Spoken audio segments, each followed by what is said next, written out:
Hello everyone, स्वागत है आप सभी का आपके अपने यूट्यूब चैनल कर्मयोगी क्लासेस पर। तो प्यारे बच्चों, आज के इस क्लास में हम लोग क्लास 10th के बच्चों के लिए सोशल साइंस का एक बहुत ही इंपॉर्टेंट वायरल क्वेश्चन पेपर करने वाले हैं। जी हाँ दोस्तों, जैसा कि आप लोगों का जो एग्ज़ाम है बच्चों वो 20 फरवरी को होने वाला है ना।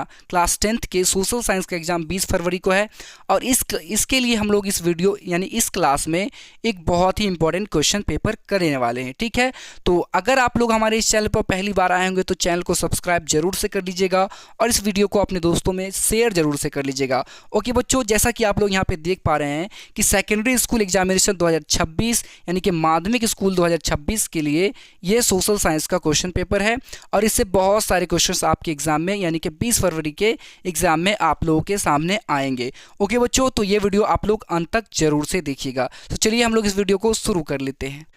तो आ जाइए बच्चों, आज की इस क्लास को हम लोग बहुत ही अच्छे से करने वाले हैं। तो सबसे पहले आपको सेक्शन ए देखने को मिलेगा यानी कि खंड अ, और इस सेक्शन में आपसे वस्तुनिष्ठ प्रश्न पूछे जाएंगे यानी कि ऑब्जेक्टिव टाइप क्वेश्चंस पूछे जाते हैं। ओके, देखिए यहाँ पे कह रहा है आपसे कि 1 से 80 तक आपसे वस्तुनिष्ठ प्रश्न पूछे गए हैं। ठीक है, यानी कि 1 से 80 तक ऑब्जेक्टिव क्वेश्चंस पूछे गए हैं।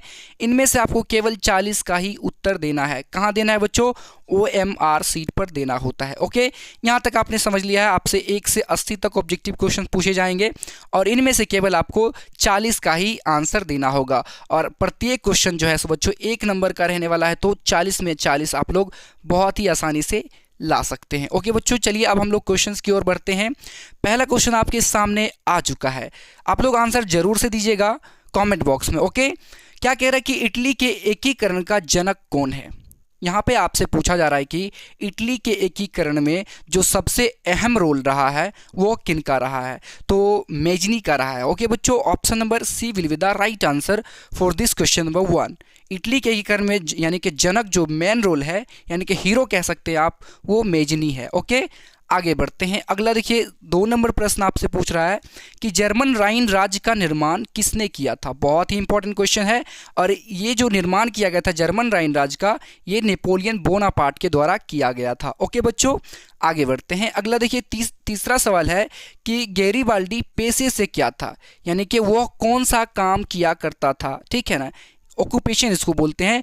तो गैरीबाल्डी जो पेशे से था वह बच्चों नाविक था। नाविक किसको कहते हैं? जो नाव को चलाते हैं। ओके, अगला यूरोप का मरीज किसे कहा जाता है? तो यूरोप का मरीज की अगर हम लोग बात करें तो कहा जाता है तुर्की को, है ना। Option number C right answer है। आगे बढ़ते हैं। अगला देखिए 5 नंबर सवाल आपसे पूछ रहा है कि कार्ल मार्क्स, है ना, कार्ल मार्क्स का जन्म कहाँ हुआ था? तो कार्ल मार्क्स का जो जन्म हुआ था बच्चों ये जर्मनी में हुआ था। Option number B right answer है। अगला देखिए 6 नंबर सवाल है कि रूस में बोल्शेविक क्रांति कब हुई थी? तो रूस में जो बोल्शेविक क्रांति हुई थी वह 1917 ईस्वी में हुई थी। ये आपको याद रखना है बच्चों, नवंबर 1917 में हुई थी, है ना। ये भी पूछा जाता है, आपको मंथ भी पूछ लिया जाता है। ठीक है, तो ये नवंबर 1917 में हुई थी। Option number A right answer होगा। अगला देखिए 7 नंबर सवाल आपसे पूछ रहा है कि वॉर एंड पीस पुस्तक के लेखक कौन है? तो वॉर एंड पीस जो पुस्तक है इसके लेखक हैं बच्चों लियो टॉल्स्टॉय। ठीक है, लियो टॉल्स्टॉय ने वॉर एंड पीस नामक पुस्तक जो है सो उसको लिखा है। ओके, आगे बढ़ते हैं। अगला देखिए 8 नंबर प्रश्न है कि 1917 की रूसी क्रांति के समय रूस का जार कौन होते हैं? तो रूस में जार का अर्थ होता है बच्चों रूस का राजा या फिर सम्राट इसको कहते हैं। तो 1917 की रूसी क्रांति के समय जो रूस का जार था वो था निकोलस द्वितीय। Okay, option number D will be the right answer. Next सवाल देखिए 9 नंबर है कि अंकोर वाट का मंदिर कहाँ स्थित है? तो अंकोर वाट का जो मंदिर है बच्चों ये कंबोडिया में स्थित है। Option number C right answer. अगला देखिए 10th नंबर सवाल है कि हिंद चीन पहुंचने वाले प्रथम व्यापारी कौन थे? हिंद चीन पहुंचने वाले प्रथम व्यापारी जो थे वो आपके पुर्तगाली थे। Okay, option number D right answer. आगे बढ़ते हैं हम लोग। 11 नंबर सवाल देखिए क्या पूछ रहा है आपसे कि अनामी दल का संस्थापक कौन था? अनामी दल का संस्थापक आपसे पूछा गया है। तो जोंग वेन आई जो थे वो अनामी दल के संस्थापक थे बच्चों, है ना। Option number A right answer. आगे बढ़ते हैं। अगला देखिए 12 नंबर सवाल आपसे क्या पूछ रहा है कि वल्लभ भाई पटेल को सरदार की उपाधि किस किसान आंदोलन के दौरान दी गई थी। बहुत ही इंपॉर्टेंट सवाल है बच्चों, ये लगातार आपसे पूछे जाने वाला सवाल है।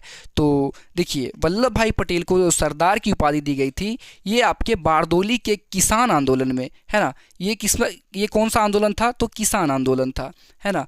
ये किसान आंदोलन था और इसी किसान आंदोलन में वल्लभ भाई पटेल को सरदार की उपाधि मिली थी। Option number B right answer हो जाएगा। अगला देखिए 13 नंबर सवाल आपसे पूछ रहा है कि भारतीय राष्ट्रीय कांग्रेस के प्रथम अध्यक्ष कौन थे। भारतीय राष्ट्रीय कांग्रेस के प्रथम अध्यक्ष आपसे यहाँ पे पूछा जा रहा है। तो देखिए भारतीय राष्ट्रीय कांग्रेस के जो प्रथम अध्यक्ष थे वो व्योमेश चंद्र बनर्जी थे। ये आपसे कभी कभी इसको लिख देता है WC बनर्जी, है ना, WC बैनर्जी, है ना। तो ये भी आपको याद रखना है, यानी कि इसका फुल फॉर्म है W से व्योमेश, C से चंद्र, बैनर्जी। ओके, बी वाला ऑप्शन यहाँ पे आपका राइट आंसर है। आगे बढ़ते हैं हम लोग। अगला देखिए क्या पूछ रहा है कि उड़ीसा में 1914 में कौन सा विद्रोह हुआ था। बहुत ही इंपॉर्टेंट है, ये जो हुआ था बच्चों आपका खोंड विद्रोह हुआ था, है ना। 1914 ईस्वी में उड़ीसा में होने वाला विद्रोह का नाम खोंड विद्रोह था। Option number A right answer. अगला लखनऊ समझौता कब यानी कि किस वर्ष हुआ था, कब हुआ था, यही पूछा गया है। तो लखनऊ जो समझौता था ये 1916 में हुआ था, है ना। और ये पूछा जाता है कि किसके किसके बीच हुआ था। तो देखिए मुस्लिम लीग, है ना, मुस्लिम लीग और कांग्रेस के बीच, है ना, कांग्रेस के बीच ये समझौता सन 1916 ईस्वी में हुई थी, है ना। मुस्लिम और कांग्रेस, मुस्लिम लीग बोलते हैं इसको, ठीक है। मुस्लिम लीग और कांग्रेस के बीच 1916 ईस्वी में लखनऊ समझौता हुई थी। ओके, आगे बढ़ते हैं। अगला देखिए क्या है, 16 नंबर सवाल पूछ रहा है कि सेफ्टी लैंप का आविष्कार किसने किया था। बहुत इंपॉर्टेंट सवाल है। तो सेफ्टी लैंप जो थी इसकी आविष्कारक थी हम्फ्री डेवी, है ना। Option number D right answer. आगे बढ़ते हैं। अगला देखिए 17 नंबर सवाल है कि भारत की पहली जूट मिल किस शहर में स्थापित हुई थी। तो भारत की जो पहली जूट मिल थी बच्चों ये कोलकाता में स्थापित हुई थी। कब हुई थी, तो ये 1855 ईस्वी में स्थापित हुई थी। ओके, डी वाला ऑप्शन राइट आंसर है। आगे बढ़ते हैं। अगला सवाल देखिए 18 नंबर है, निम्नलिखित में से कौन सा पटना का प्राचीन नाम नहीं है। तो पटना का इनमें से कौन सा प्राचीन नाम नहीं है ये हमें बताना है, यानी कि इनमें से कौन सा पटना का प्राचीन नाम नहीं है। तो देखिए पाटलिपुत्र था, कुसुमपुर भी था और आजिमाबाद। तो ये तीनों क्या है, पटना के प्राचीन नामों में से है, लेकिन राजगीर जो है ये पटना का प्राचीन नाम नहीं है। तो ऑप्शन नंबर ए यहाँ पे आपका राइट आंसर है। आगे देखिए 19 नंबर सवाल है कि निम्नलिखित में से संसार का सबसे बड़ा शहर कौन सा है। तो संसार का सबसे बड़ा शहर की अगर हम लोग बात करें तो वो आपका लंदन है। Option number C right answer. आगे देखिए 20 नंबर सवाल क्या पूछ रहा है आपसे कि महात्मा गांधी ने किस पत्र का संपादन किया था या फिर किस पत्रिका का संपादन किया था। तो महात्मा गांधी जी के द्वारा यंग इंडिया नामक जो समाचार पत्र था उसका यानी कि संपादन किया गया था। Option number B right answer हो जाएगा। आगे बढ़ते हैं। 21 नंबर सवाल आपसे पूछा जा रहा है कि भारत में औरतों के लिए आरक्षण की व्यवस्था निम्नलिखित संस्थाओं में से कहाँ है।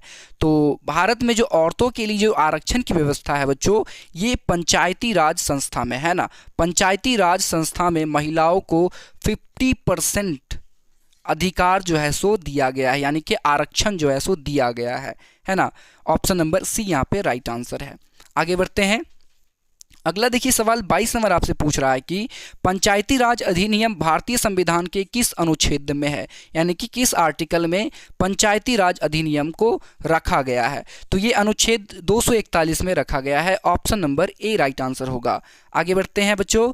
अगला देखिए 23 नंबर सवाल पूछ रहा है आपसे कि ग्राम पंचायत का बजट जो है सो कौन पास करता है। तो ग्राम पंचायत की जो बजट होती है ये ग्राम सभा के द्वारा जो है सो पास किया जाता है ना। डी वाला ऑप्शन राइट आंसर होगा। आगे देखिए धर्म को समुदाय का मुख्य आधार मानने वाला व्यक्ति क्या कहलाता है। तो जो धर्म को समुदाय का मुख्य आधार मानता है वो व्यक्ति होता है बच्चों सांप्रदायिक व्यक्ति, है ना। Option number C right answer होगा। आगे है भारतीय संघीय व्यवस्था में शिक्षा को किस सूची के अंतर्गत रखा गया है, यानी भारतीय संघीय व्यवस्था में शिक्षा जो है वो किस सूची में आती है। तो ये आपका समवर्ती सूची में आती है ना। बी ऑप्शन जो है यहाँ पर राइट आंसर है। ओके बच्चों आगे बढ़ते हैं हम लोग। आगे बढ़ते हैं। देखिए 26 नंबर सवाल है कि किस संविधान संशोधन से स्थानीय शासन को संवैधानिक दर्जा दिया गया है, यानी किस संवैधानिक संशोधन से जो स्थानीय शासन है उसको संवैधानिक यानी कि कॉन्स्टिट्यूशनल दर्जा मिल चुका है। तो ये संविधान के अनुच्छेद 73वां और 74वां में इसको दर्जा दिया गया है ना। ऑप्शन नंबर ए जो है यहाँ पर राइट आंसर है। आगे देखिए 27 नंबर सवाल आपसे पूछा जा रहा है कि संघीय व्यवस्था में सरकार कितने स्तरों की होती है। तो संघीय व्यवस्था में जो सरकार होती है ये आपके त्रिस्तरीय होते हैं। कौन कौन से होते हैं? पहला तो केंद्र हो जाता है, दूसरा राज्य हो जाता है और तीसरा यानी कि वहाँ के जो लोकल्स होते हैं ना, लोकल हो जाते हैं। ठीक है, तो ये इनमें त्रिस्तरीय जो है सो सरकारें होती हैं। ओके, आगे बढ़ते हैं। अगला देखिए 28 नंबर सवाल है कि बिहार में नगर निगमों की संख्या कितनी है। तो बिहार में जो नगर निगमों की संख्या है वो 17 है। Option number A right answer. आगे है भारतवर्ष का सबसे पुराना राजनीतिक दल कौन सा है। तो भारतवर्ष का सबसे पुराना जो राजनीतिक दल है वो है आपका बच्चों कांग्रेस पार्टी, यानी कि भारतीय राष्ट्रीय कांग्रेस जो है ये सबसे पुराना राजनीतिक दल है ना। आगे बढ़ते हैं। अगला देखिए 30 नंबर सवाल आपसे पूछ रहा है कि सूचना का अधिकार किस प्रकार का अधिकार है। तो सूचना का जो अधिकार है बच्चों ये हमारा वैधानिक अधिकार है, यानी कि संवैधानिक अधिकार है। ओके, सूचना का अधिकार कब आया था बच्चों? ये 2005 में आया था। ये भी बहुत इंपॉर्टेंट सवाल है, ये पूछा जाता है इसलिए मैंने आपको बता दिया है। ओके, आगे देखते हैं। 31 नंबर सवाल आपसे पूछ रहा है कि इनमें से कौन निर्धारण करता है कि कौन दल क्षेत्रीय है या फिर राष्ट्रीय। आपको यहाँ पे बताना है कि कौन दल क्षेत्रीय होगा या राष्ट्रीय होगा, इस चीज़ को कौन अप्रूव करता है, यानी कि कौन मानता है या फिर कौन बनाता है उसको। तो निर्वाचन आयोग यानी कि इलेक्शन कमीशन जो है वो पार्टियों को ये सर्टिफिकेट देती है कि आप क्षेत्रीय हो और आप राष्ट्रीय हो। कौन देता है? तो निर्वाचन आयोग। Option number C right answer. आगे बढ़ते हैं। आगे देखिए 32 नंबर सवाल आपसे पूछ रहा है कि हिंदी को राष्ट्रभाषा बनाने के विरुद्ध किस राज्य में आंदोलन की शुरुआत हुई थी। तो हिंदी को राष्ट्रभाषा बनाने के विरुद्ध जो आंदोलन हुआ था ये आंध्र प्रदेश से शुरू हुआ था। Option number A right answer होगा। ओके बच्चों, आगे बढ़ते हैं। 33 नंबर सवाल देखिए क्या पूछ रहा है आपसे कि लोकतंत्र जनता के द्वारा तथा जनता के लिए शासन है, यह कथन किसका है। ये बहुत ही इंपॉर्टेंट क्वेश्चन है बच्चों, ये आपसे पूछा जाता है ना। तो ये देखिए एक कथन है, लोकतंत्र जनता के द्वारा तथा जनता के लिए शासन है, ये कौन दिया था। तो ये दिए थे अब्राहम लिंकन जी ने। ओके, बी वाला ऑप्शन राइट आंसर है। आगे है 34 नंबर सवाल, लोकतंत्र का प्राण किसे कहा जाता है। लोकतंत्र का प्राण जो है वो राजनीतिक दलों को कहा जाता है ना। Option number C right answer है। आगे बढ़ते हैं। 35 नंबर सवाल देखिए क्या पूछ रहा है कि बिहार की डैश में लिच्छवी गणतंत्र का विकास हुआ था। तो लिच्छवी गणतंत्र का जो विकास हुआ था वो आपके वैशाली जिला में हुआ था। Option number A right answer होगा। आगे बढ़ते हैं। अगला देखिए 36 नंबर सवाल आपसे पूछ रहा है कि लोकतंत्र को सर्वोत्तम शासन क्यों कहते हैं। यानी लोकतंत्र जो है एक शासन की व्यवस्था है और इसको सर्वोत्तम शासन कहा जाता है, इसके पीछे का कारण पूछा गया है। तो ये देखिए लोकतंत्र जो है वो सर्वोत्तम शासन बना है यह क्योंकि यह जनमत पर आधारित होता है, यानी कि लोगों के मत पे आधारित होने वाला शासन है, इसलिए लोकतंत्र जो है वो सर्वोत्तम शासन बन चुका है ना। Option number C right answer होगा। आगे देखिए 37 नंबर सवाल है कि भारतवर्ष में कब लोकतांत्रिक गणराज्य की स्थापना हुई थी। तो भारतवर्ष में 26 जनवरी 1950 में लोकतांत्रिक गणराज्य की स्थापना हुई थी। Option number A right answer हो जाएगा। तभी हम लोग 26 जनवरी को गणतंत्र दिवस के नाम से मनाते हैं। ओके बच्चों, आगे बढ़ सकते हैं हम लोग, बिल्कुल। आगे देखिए 38 नंबर सवाल आपसे पूछ रहा है कि भारत में किस तरह की लोकतंत्र की व्यवस्था की गई है।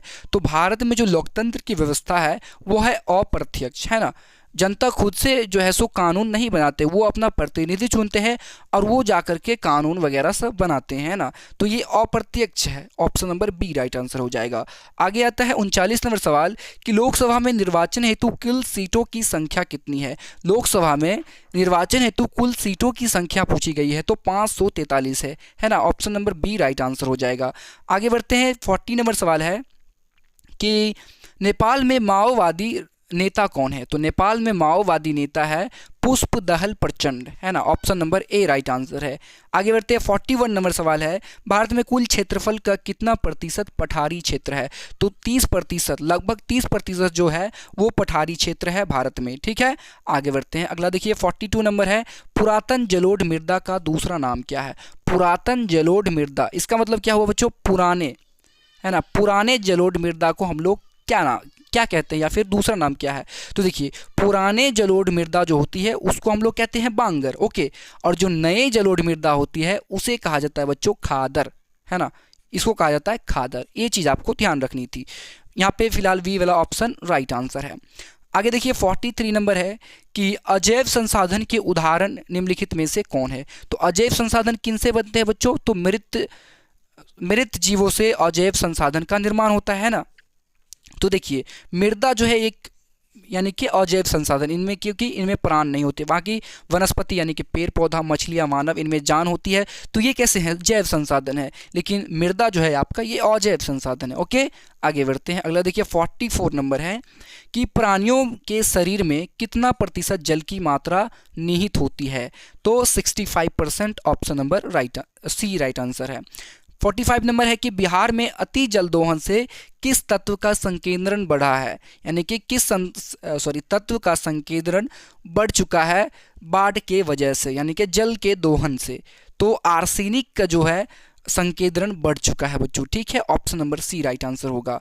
ये कहाँ, यानी कि मिट्टियों में जो बाढ़ आती है, यानी कि अति जल दोहन होती है, तो हमारे मिट्टियों में आर्सेनिक जो है सो वो बढ़ता जा रहा है ना, इससे मिट्टी की उर्वरा शक्ति घटती है, ओके। 46 नंबर, बिहार में कितने प्रतिशत भौगोलिक क्षेत्र में वन का फैलाव है? तो बिहार में सिर्फ 7% भौगोलिक क्षेत्र में वन का फैलाव है ना, option number A right answer है। आगे बढ़ते हैं, 47 नंबर है, संविधान की धारा 48A यानी कि 48A का संबंध किससे है? तो 48A का जो संबंध है बच्चों, ये आपके वन्य जीवों तथा प्राकृतिक संसाधनों के संरक्षण से संबंधित है, ओके। बी वाला ऑप्शन आपका राइट आंसर हो जाएगा।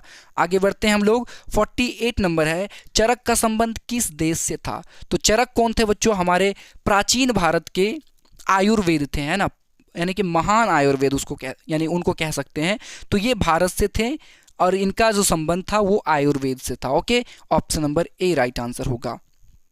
अब चलिए बच्चों आगे बढ़ते हैं हम लोग, 49 नंबर सवाल, झारखंड स्थित कोडरमा, यानी कि झारखंड में कोडरमा है, स्थित किस खनिज पदार्थ का अधिकतम उत्पादन करता है? यानी कि कोडरमा जो है वो किस खनिज का उत्पादन करता है? तो ये करता है बच्चों आपका अभ्रक का। अभ्रक को हम लोग कहते हैं माइका, है ना, माइका कहा जाता है इसको, और इसी का उत्पादन जो है सो अधिकतम कौन करता है? कोडरमाई। और ये कोडरमा जो है ये आपका कहाँ है? तो झारखंड में स्थित है, ओके बच्चों, क्योंकि ऑप्शन में माइका भी दिया जाता है इसलिए मैंने बता दिया है, ओके। आगे बढ़ते हैं, 50 नंबर सवाल देखिए क्या पूछ रहा है कि नमक का रासायनिक सूत्र है। तो नमक का जो नाम पूछा गया है, तो नमक का जो रासायनिक नाम होता है वो होता है बच्चों आपका सोडियम क्लोराइड, है ना। वैसे ये साइंस का क्वेश्चन होना चाहिए था, लेकिन इसमें पूछ लिया है तो कोई बात नहीं। सोडियम क्लोराइड NaCl यानी कि सोडियम क्लोराइड जो है सो इसका रासायनिक नाम होता है।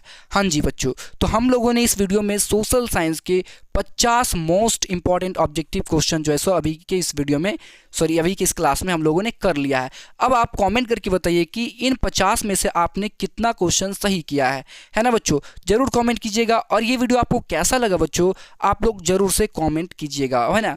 अगर आपको वीडियो पसंद आया तो लाइक भी कर दीजिएगा और अपने दोस्तों में शेयर जरूर से कर दीजिएगा, ओके बच्चों। तो मिलते हैं हम लोग आपसे किसी नेक्स्ट वीडियो में, तब तक के लिए धन्यवाद।